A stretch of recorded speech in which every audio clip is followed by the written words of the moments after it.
सभी प्यारे बच्चों को नमस्कार। तो इस वीडियो में क्लास 10th फिजिक्स जो अग्रवाल का अनसोल्ड पेपर है तो इसमें 2023 सेट नंबर पहला हल कराने वाले हैं और जिसमें फिजिक्स के आंकिक प्रश्नों को हल कराएंगे। ठीक है, तो प्रश्न नंबर पहला है, किरण आरेख का उपयोग करके अवतल दर्पण द्वारा बने प्रतिबिंब की स्थिति एवं प्रकृति ज्ञात कीजिए।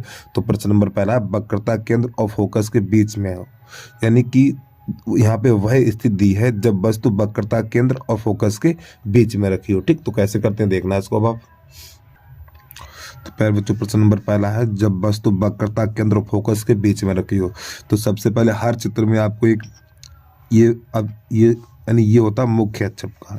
सबसे पहले आपको मुख्य अक्ष खींचना है, ये मुख्य अक्ष कहलाता। ठीक है, यहाँ पे बनाना है अवतल दर्पण। तो प्यारे बच्चों ये हो जाएगा हमारा अवतल दर्पण। ठीक है, इस प्रकार। अब यहाँ पे दर्पण का ध्रुव होता है, इसे पी से लिखते हैं। ठीक, अब यहाँ पे वक्रता केंद्र होता है सी, वक्रता केंद्र सी। और वक्रता केंद्र और ध्रुव के बीच में, वक्रता केंद्र और ध्रुव के बीच में होता फोकस, जिसे हम एफ से लिखते हैं। ठीक है, अब आगे समझना।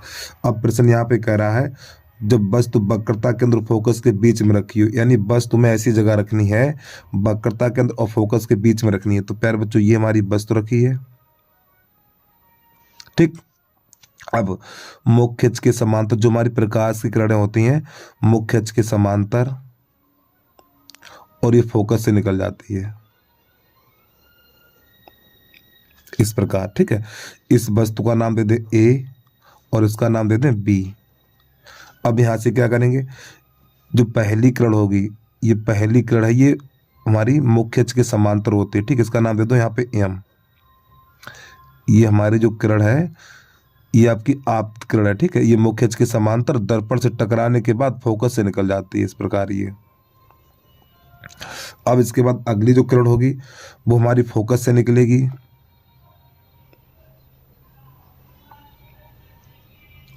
तो फोकस से निकलने के बाद मुख्य अक्ष के समांतर ये भी हो जाती है हमारी।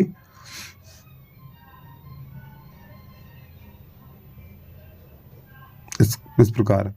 तो प्यारे बच्चों इसने यहाँ पे इसको काटा है, तो इसको यहाँ से मिला देंगे हम।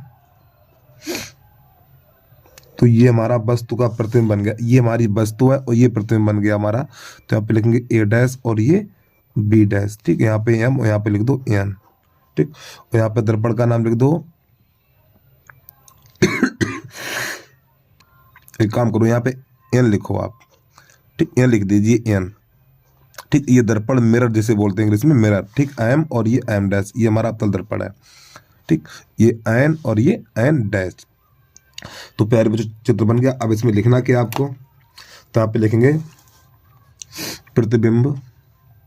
देखो ये प्रतिबिंब प्यारे बच्चों वस्तु हमारी ऐसी रखी थी और प्रतिबिंब ये उल्टा बना हुआ हमारा। ठीक है, ये प्रतिबिंब होता है वस्तु का, यानी परछाई। तो आप लिखेंगे प्रतिबिंब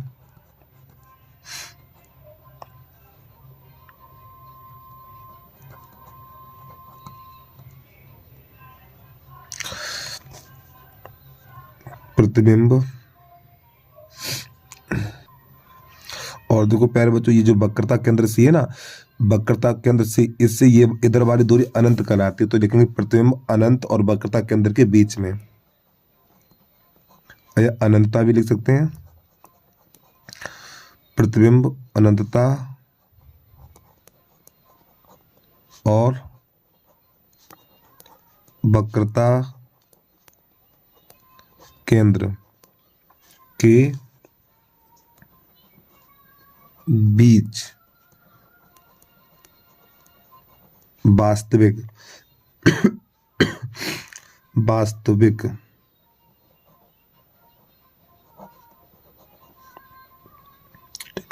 यानी प्रतिबिंब अनंतता और वक्रता के बीच वास्तविक उल्टा तथा वस्तु से बड़ा बनता है। ठीक है, ये हो गया इसका हल पूरा। अब इसके बाद इसमें दूसरा है, वो देख लीजिए आप, जल्दी से नोट कर लीजिए इसको। तो नंबर 2 है यहाँ पे, जब वस्तु ध्रुव और फोकस के बीच में रखी हो। तो सबसे पहले प्यारे बच्चों आपको मुख्य अक्ष बनाएंगे, तो ये हमारा कहलाता मुख्य अक्ष, ध्यान समझना। तो ये मुख्य अक्ष है हमारा। तो प्यारे बच्चों सबसे पहले इस आकृति के लिए सबसे पहले मुख्य अक्ष खींचेंगे, फिर ये अवतल दर्पण बनाएंगे। ठीक, तो ये छायांकित कर रहे हैं, इस पर कलई भी कर देना आपको ये इस प्रकार। अब यहाँ पे लिख देना आपको M1, यहाँ लिख देना M2 इस प्रकार, यानी मिरर। ठीक है, M1 और M2। अब देखिए यहाँ पे होता दर्पण का ध्रुव जैसे P से लिखा जाता है। ठीक, अब यहाँ पे मान लीजिए आप, ये मान लीजिए वक्रता केंद्र। ठीक, वक्रता केंद्र C। अब वक्रता केंद्र C थोड़ा जूम करके दिखा दें आपको। देखो ये वक्रता केंद्र C और ये दर्पण का ध्रुव, इन दोनों के बीच में होता है F, जिसे फोकस बोलते हैं। ठीक है, अब देखना, अब यहाँ पे प्रश्न कह रहा है ध्रुव और फोकस के बीच में रखी हो, यानी कि यह वह स्थिति है जब वस्तु ध्रुव और फोकस में बीच के रखी है, यानी फोकस और ध्रुव के बीच में रखी है। यहाँ पे रखनी वस्तु, इन दोनों के बीच में रखनी, ये ध्रुव है और ये फोकस है, तो वस्तु में यहाँ रखनी है इस प्रकार ये। ठीक, इस प्रकार रखनी। अब आपको क्या करना है, तो देखो मुख्य अक्ष के समांतर।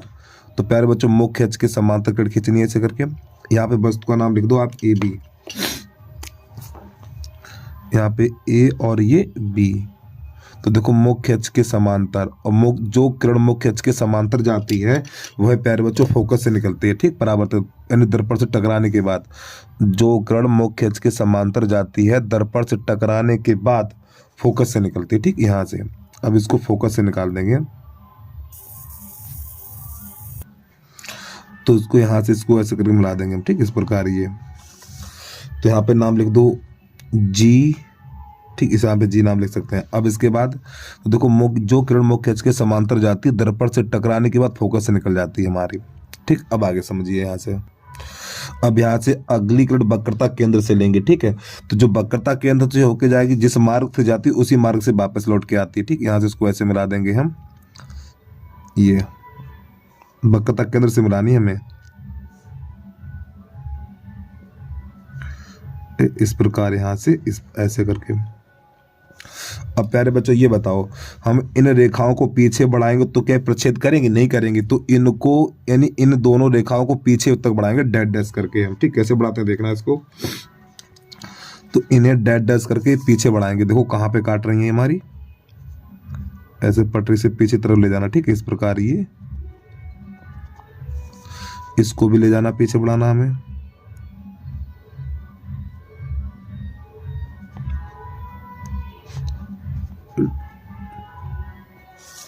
तो इन्होंने यहाँ पर काटा। ठीक है, ये यहाँ पे काट रहे हैं, इसको यहाँ से ऐसे मिला देंगे ये हम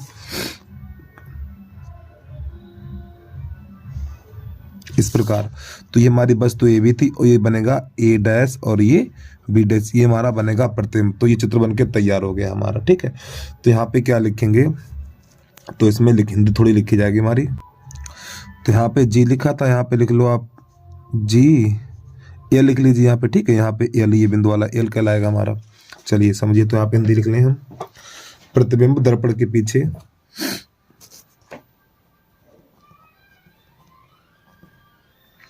प्रतिबिंब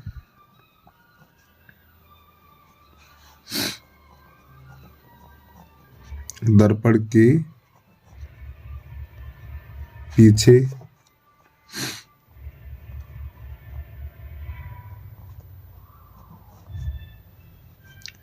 आभासी सीधा बार आकार में, यानी वस्तु से बड़ा से लिख लीजिए। ठीक है, यानी जो प्रतिबिंब है, देखो ये वस्तु, ये हमारी प्रतिबिंब बहुत बड़ा है, तो प्रतिबिंब दर्पण के पीछे आभासी सीधा और वस्तु से बड़ा, वस्तु से बड़ा बनता है। ठीक, ये इसका हल हो गया। ठीक, जल्दी से एक बार प्रश्न को पूरा देख लें, पहला भी देख लें, अगर नहीं कर पाया तो अपने पहला भी देख लें। अब इसके बाद दूसरा देखिए।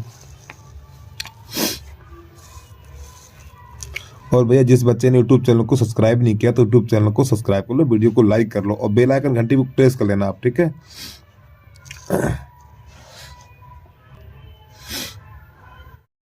तो प्रश्न नंबर 2 है हमारा, 5 सेंटीमीटर लंबाई की कोई वस्तु 30 सेंटीमीटर वक्रता त्रिज्या के अवतल दर्पण के सामने 20 सेंटीमीटर दूरी पे रखी है, तो प्रतिबिंब की स्थिति और प्रकृति ज्ञात कीजिए। तो यहाँ पे देखिए जो 5 सेंटीमीटर लंबी है तो ये हमारा हो जाएगा ओ का मान। तो ओ बराबर लिखेंगे 5 सेंटीमीटर।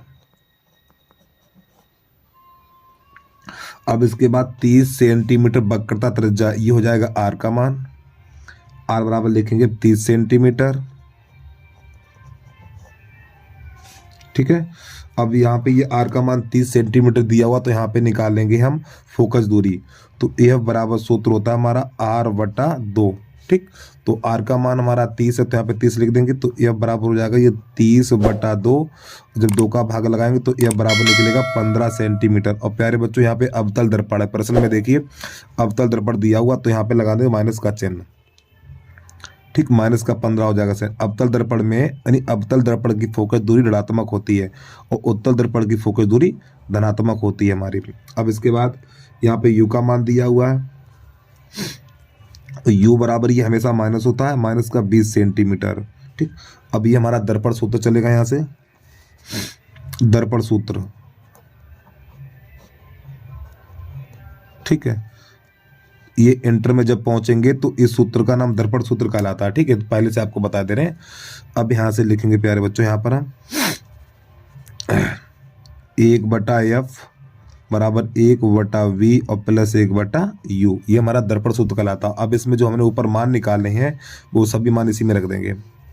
चलिए देखिए, तो ये माइनस का 1/15 हो जाएगा, माइनस का चिन्ह हमेशा ऊपर लगाते हैं, और 1/v और इसका मान माइनस 1/20। अब प्यारे बच्चों ये माइनस की संख्या इधर लेके आएंगे, तो माइनस 1/15 और प्लस 1/20 और बराबर 1/20। जब माइनस की संख्या इधर लेके आए तो प्लस का हो जाएगा ये। अब यहाँ से क्या करेंगे देखना जरा ध्यान से। अब यहाँ से लासा लेंगे इसका, तो लासा आएगा 60। तो देखो 15 चौकू 60, तो ये माइनस का 4 हो गया, और प्लस ये हो जाएगा 20 3 60, 3 बार जाएगा यहाँ पर, तो 1/20।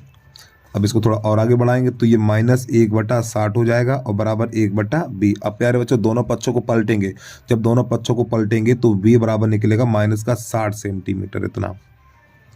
ठीक, अब आगे समझिए, यानी जो प्रतिबिंब बनेगा, जो हमारा प्रतिबिंब बनेगा दर्पण से 60 सेंटीमीटर की दूरी पर वस्तु की ओर बनेगा ये। अब आगे समझिए, अब यहाँ पे निकालेंगे सूत्र जो हमारा होता है अगला, I/O बराबर माइनस B/U। ये सूत्र आपने देखा होगा, इस सूत्र का काम करेंगे। ठीक, हमें इसमें क्या I का मान चाहिए, यानी प्रतिबिंब की लंबाई चाहिए हमें।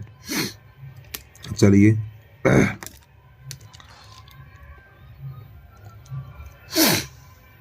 तो I का मान पता नहीं है।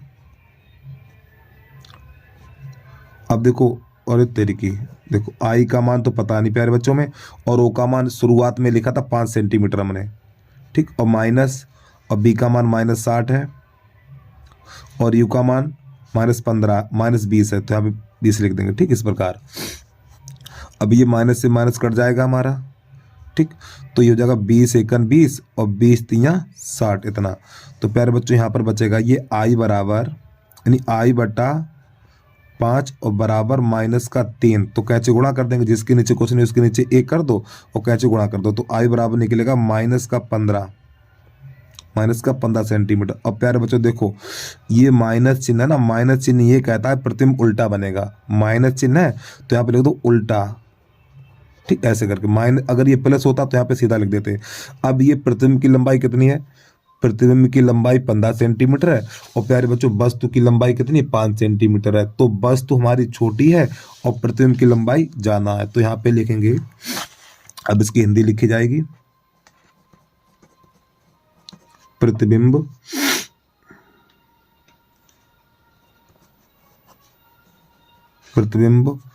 वास्तविक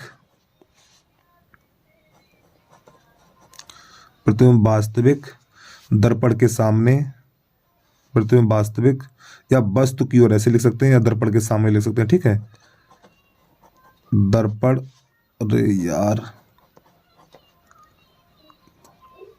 दर्पण के सामने 15 सेंट कहाँ गया, दर्पण के सामने 60 सेंटीमीटर की दूरी पर ये, ठीक है, 60 सेंटीमीटर, 60 सेंटीमीटर की दूरी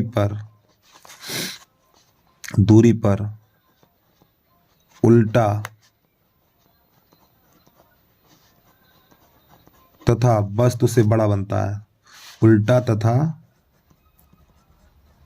वस्तु से बड़ा बनता है। बस प्यारे बच्चों हो गया, इतना आपको इसमें करना था, ठीक है। और प्यारे बच्चों माफी चाहता हूँ, ये थोड़ी गलती हो गई यार यहाँ पे, ठीक है, ये क्वेश्चन नहीं लिखना है। चलिए जल्दी से एक बार प्रश्न को पूरा देखिए आप, यहाँ से स्टार्ट करेंगे इसको आप।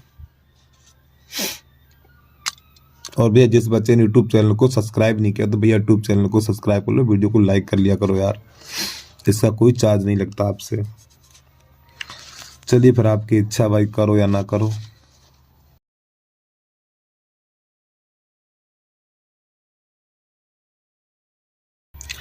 प्रश्न नंबर 3 है हमारा, किसी 4 ओम प्रतिरोधक में प्रति सेकंड 100 जूल ऊष्मा उत्पन्न होती है, प्रतिरोधक के सिरों पर विभवांतर ज्ञात कीजिए, ठीक है। तो चलिए समझिए, तो यहाँ पे देखो 4 ओम, तो यहाँ पे लिखेंगे R बराबर लिखेंगे आप 4 ओम। अब इसके बाद 100 जूल प्रति सेकंड, यानी W बराबर हो जाएगा 100 जूल। अब इसके बाद प्रति सेकंड, T का मान हो जाएगा 1 सेकंड, प्रति सेकंड का अर्थ है 1 सेकंड, ठीक है, 1 सेकंड।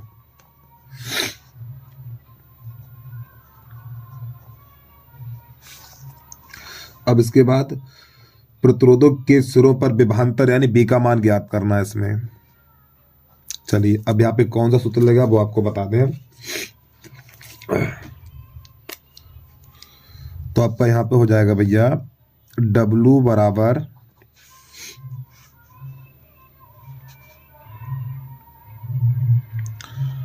V² T और बटा R, ये सूत्र लेगा आपका प्यारे बच्चों यहाँ पर ये। चलिए मार्क दीजिए इसमें अब। तो एक काम करो, यहाँ से B² का मान निकालना है तो देखो कैंची गुणा कर दीजिए यहाँ पर। जब कैंची गुणा करेंगे तो ये हो जाएगा B² T बराबर WR इतना। अब T का लगा देंगे भाग, तो B² बराबर हो जाएगा W यानी कि कार्य प्रतिरोध बटा T, मान लगा दीजिए इसमें। तो देखो यानी कि कार्य कितना है 100 जूल है हमारा, ठीक है, यहाँ पे 100 लिखेंगे, गुणा R का मान 4 है और बटा T का मान 1 है, T का मान 1 सेकेंड है, यहाँ पे देख सकते हैं T का मान 1 सेकेंड है, तो यहाँ पे लिखेंगे 1। अब इसको हल कर देंगे तो प्यारे बच्चों B² बराबर निकलेगा 400, और 400 किसका वर्ग होता है, यानी B² बराबर ये हो जाएगा 20 का वर्ग, और घात से घात कट जाएगी, तो B बराबर निकलेगा हमारा 20 वोल्ट, ठीक, विभवांतर का मात्रक वोल्ट होता है, ये हमारा आंसर हो गया, ठीक। जल्दी से नोट करिए। इसके बाद अगला प्रश्न देखिए आप।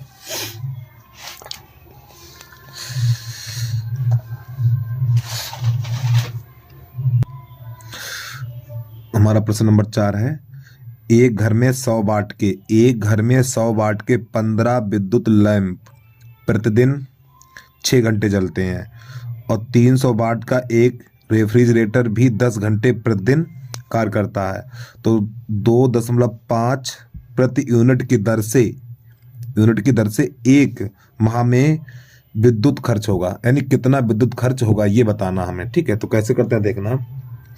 तो सबसे पहले लिखेंगे यूनिटों की संख्या बराबर यूनिटों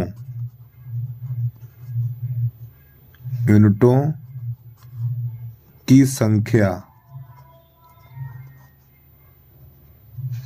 बराबर। अब प्यारे बच्चों देखो यहाँ पे आप ये देखना वाट कितनी बार आया है, देखो 1 वाट ये है और 1 वाट ये है, तो ये सूत्र 2 बार लगेगा, ठीक है। तो देखो कै वाट है 100 लिखेंगे यहाँ पर, गुणा कितने विद्युत लैंप है 15 है,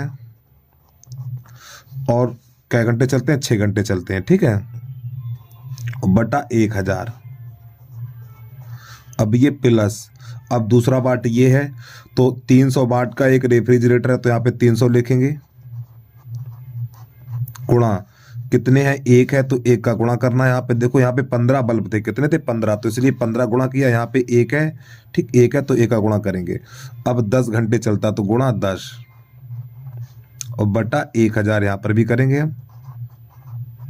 अब समझना, देखो लास्ट में लिखा हुआ एक माह में कितना विद्युत खर्च होगा, देखो एक माह लिखा हुआ, तो इसमें 30 का कर देना गुणा, ठीक, तो 30 का गुणा इसमें कर देंगे हम, और यहाँ पर भी 30 का गुणा कर देंगे। बस प्यारे बच्चों, प्रश्न समझ लो, हो गया हाल हमारा। तो अब यहाँ से क्या कटापिटी करनी है इसको, तो देखो 3 जीरो से 3 जीरो निकाल दो, ये ठीक, ये 3 जीरो से ये 3 जीरो निकाल दो, और हमारा जो बचा हुआ है, तो यहाँ पे लगाएंगे बराबर का चिन्ह, तो ये 15 छक्का 90, ठीक, 15 छक्का 90, 90 गुणा 3 और प्लस ये बचा हुआ 30 तिया 90, कितना, तो ये हो जाएगा हमारा 9 तियो 27, 270 प्लस का 90, ठीक है। और प्यारे बच्चों ये बनेगा जाके हमारा 360, यानी इतने एक माह में इतने यूनिट खर्च होंगे, ये हमारे एक माह में इतने यूनिट खर्च हो जाएंगे, ठीक है। अब आगे देखिए, अब देखो यहाँ पे एक यूनिट का मूल्य दे रखा है प्रश्न में, एक यूनिट का मूल्य, ये देखिए एक यूनिट का मूल्य दे रखा, इतने का इसमें गुणा कर देना, तो नई लाइन से लिखेंगे एक यूनिट बराबर एक यूनिट बराबर है 2.50 यानी 2.5 रुपया, ठीक है। तो यहाँ पे लिखेंगे कुल मूल्य बराबर, कुल मूल्य बराबर, तो ये हमारा हो जाएगा 360 और गुणा 2.50, इतना। जब इसका गुणा कराएंगे तो इसका गुणा निकल के आएगा 900 रुपया। ये हमारा आंसर आ गया, ठीक है। चलिए जल्दी से नोट कर लीजिए, प्रश्न को एक बार पूरा देख लें आप। बहुत ही बढ़िया प्यारा प्रश्न है प्यारे बच्चों, बता दूंगा आपको मैं।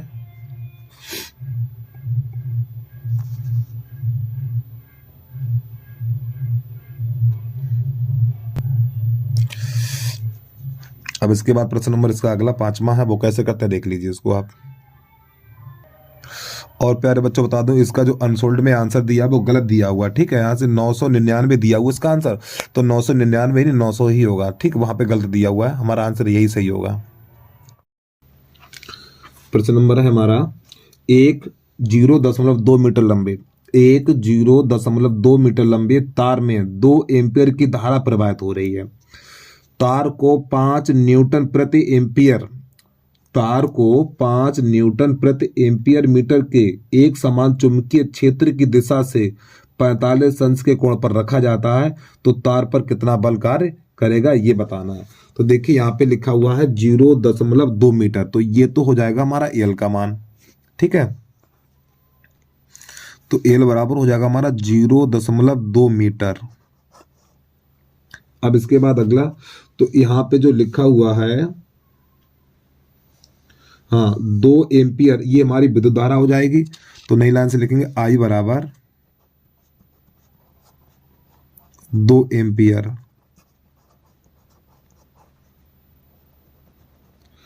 अब इसके बाद 5 न्यूटन प्रति एम्पियर मीटर के, ठीक है, 5 न्यूटन प्रति एम्पियर मीटर, तो ये हमारा मान हो जाएगा बी का, तो बी बराबर लिखेंगे 5 न्यूटन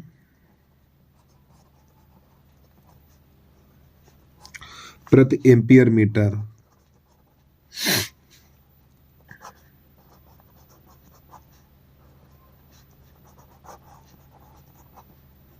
ये चुंबकीय क्षेत्र की तीव्रता होती है हमारी, ठीक है। फिर इसके बाद यहां पर जो थीटा का मान दिया 45 अंश, तो यहां पे लिखेंगे थीटा बराबर 45 अंश। अब यहाँ पे सूत्र कौन सा काम करेगा वो देख लीजिए अब आप। तुम्हारा यहाँ पे सूत्र होगा एफ बराबर I L B sine theta. प्यारे बच्चों ये हमारा सूत्र है, ठीक, अब इसमें रख देंगे मान और आंसर निकल के बाहर आ जाएगा हमारा। चलिए समझिए इसको ध्यान से जरा। तो यहाँ पे लिखेंगे हम एफ बराबर आई का मान, ये 2 एम्पियर दिया हुआ है तो 2। अब एल का मान 0.2, तो यहाँ पे लिख देंगे 0.2। और बी का मान 5। और ये साइन थीटा का मान है हमारा 45 अंश। अब इसको हल कर देंगे हम। तो इन सब का गुणा कर दो, 2×5 = 10, 10×2 = 20। अरे भैया 2×5 = 10 और 10×2 = 20। और 10 वाले से पीछे एक अंक है। अब इसके बाद साइन 45, साइन 45 का मान 1/√2 होता है हमारा। ठीक है, अब ध्यान समझना इसको। अब प्यारे बच्चों यहाँ पे कितना बचा हुआ, ये बचा हुआ 2, तो 2 गुणा 1/√2। अब इस 2 को लिख सकते हैं हम क्या, √2 गुणा √2 और फिर गुणा 1/√2, इसको ये लिख सकते हैं। ठीक, अरे भैया इस 2 को लिख सकते हैं √2 गुणा √2 और ये वाला √2, तो ये से ये वाला इससे जाएगा कट। तो जब ये इससे कट जाएगा तो हमारा बचेगा √2। ठीक, √2 न्यूटन। ठीक, एन बना दीजिए या इसका मान लिख दीजिए। तो √2 का मान होता है हमारा, √2 का मान है 1.41 न्यूटन। ठीक, ये इसका आंसर है।